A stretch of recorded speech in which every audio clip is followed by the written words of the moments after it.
আসসালামু আলাইকুম, আমি ইয়াসমিন। আজকে আমি বানাবো শিমের বিচির ভুনা বানাবো। এখানে শিম দেখতে পাচ্ছেন। তো এখানে আমি 250 গ্রামের মতো শিমের বিচি নিয়েছি এবং সিদ্ধ করে ছিলে নিয়েছি।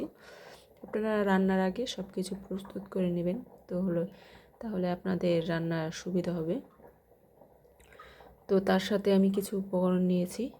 পেঁয়াজ কুচি নিয়েছি একটা, আদা রসুন বাটা নিয়েছি একসাথে, জিরা ধনিয়া গুঁড়া একসাথে বেটে নিয়েছি। তো এখানে আর একটা আছে মশলা, এই দারচিনি, এলাচি, তেজপাতা। তো আমি এখানে এই সব কিছু পরিমাণ মতো নিয়েছি। আপনারা আপনাদের উপকরণ অনুযায়ী সেইভাবে পরিমাণ মতো সব কিছু নিয়ে নেবেন। তো কথা না বাড়িয়ে আমি রান্নায় চলে যাই। আমি কড়াই বসিয়ে দিয়েছি, এখন আমি তেল দিয়ে দিব। এখন আমি পেঁয়াজ কুচি দিয়ে দেব। এখন আমি দারচিনি, এলাচি, তেজপাতা দিয়ে দেব।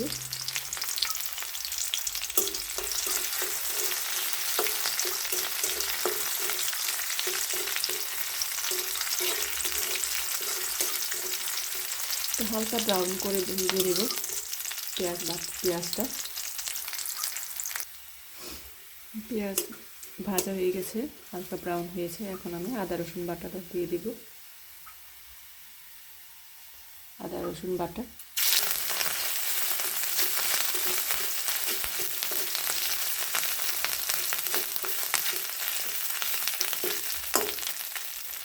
এখন জিরা ধনিয়া বাটা দিয়ে দেব।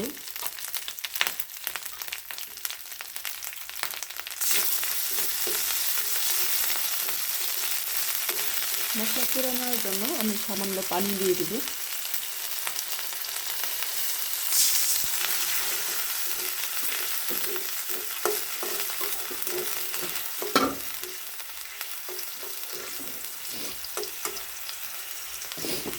এখন আমি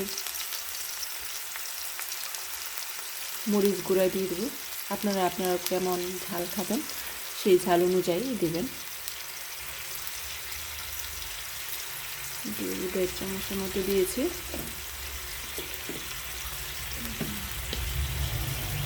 হলুদ গুঁড়া দিব 1 চামচ।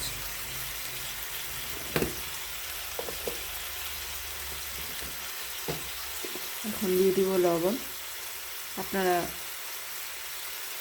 আপনাদের উপকরণ হিসেবে লবণ দিয়ে দিবেন। আমি এখন লবণ দিয়ে দিচ্ছি। এটাকে আমি মশলাটাকে ভালোভাবে কষিয়ে নেব।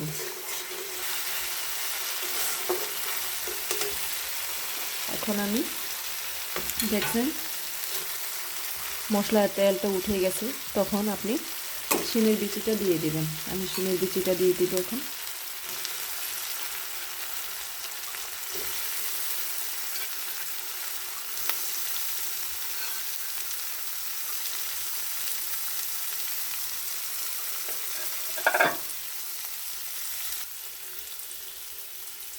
শিমের বিচি দিয়েছি, এখন আমি নেড়ে দেব সামান্য।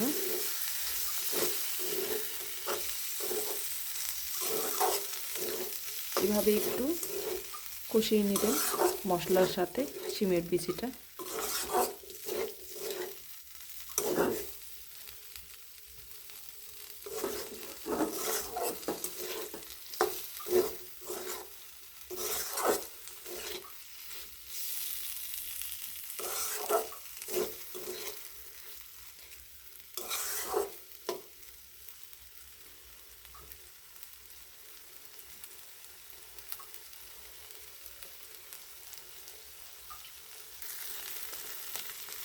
আমি এখন পানি দিয়ে দিব।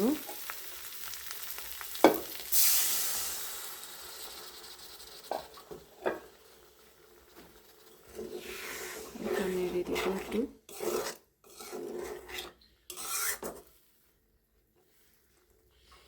আমি আর একটু পানি দিব। আপনারা বেশি পানি দিবেন না, যেহেতু আমরা সিদ্ধ করে নিয়েছি, তো এখানে বেশি পানি লাগবে না। তো আপনার কষানোর জন্য যেটুকু পানি লাগবে সেই পরিমাণ অনুযায়ী আপনারা পানি দেবেন। আমি যেটুকু পানি দিয়েছি আমি, তো আপনাদের যদি বেশি উপকরণ হয় তো সেই অনুযায়ী আপনারা পানি দেবেন।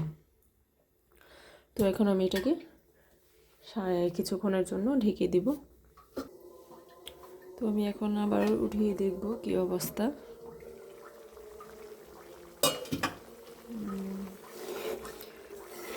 আমার রান্নাটা হয়ে যাচ্ছে, বেশিক্ষণ লাগবে না।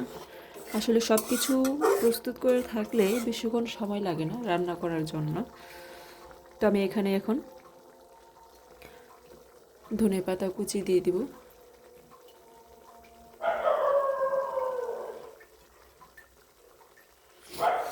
নেড়ে দিব আমি, আর 1 মিনিটের জন্য রেখে আমি এটাকে নামিয়ে নেব।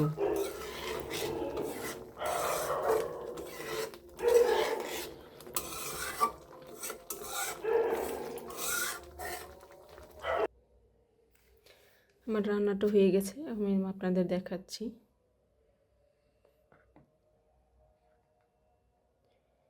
জি, কালারটা খুবই দারুণ হয়েছে। তা আপনারা সকালের নাস্তা হিসেবে এই শিমের বিচির ভুনাটা রাখতে পারেন। খুবই তাড়াতাড়ি রেসিপিটা হয়ে যায় এবং যে উপকরণ ব্যবহার করেছি আপনারা সেইভাবে ব্যবহার করবেন। তো দেখতেই পাচ্ছেন কালারটা খুবই ভালো হয়েছে, অনেক। আশা করি আপনাদের ভালো লাগবে। তো এইভাবে তার সাথে পরোটা, নান রুটি, সাদা রুটি, যে কোনো রুটি ধরনের এই তার সাথে খেলে অনেক ভালো লাগবে আপনাদের। তো ভালো লাগলে অবশ্যই ট্রাই করবেন।